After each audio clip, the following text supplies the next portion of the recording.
همزمان با شب اصفهان و به مناسبت روز اصفهان در شهر کتاب بهار هستیم در کنار خانم احمدی. خانم احمدی، هدف از این شهر و هدف از این شب اصفهان چی بوده که با نشریه بخار انجام میشه؟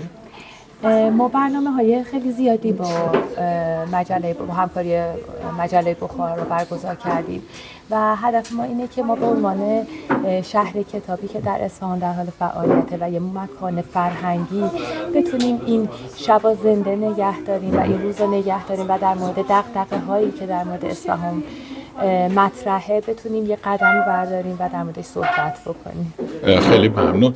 و شرکت عزیزان آزاده با رویکرد فرهنگی. بله، برای عموم آزاده. تمام برنامه‌های ما برای عموم آزاده و برای اینکه یه قدمی باشه برای فرهنگ شهرمون و فرهنگ کشورمون. بله، خیلی ممنونم. عزیزانی که دارن این گزارش رو می‌بینن امکان داره برنامه رونمایی کتاب داشته باشن در شهر کتاب بهار. آیا استقبال میشه از آثار و تالیفات نویسندگان؟ بله، قطعاً استقبال میشه.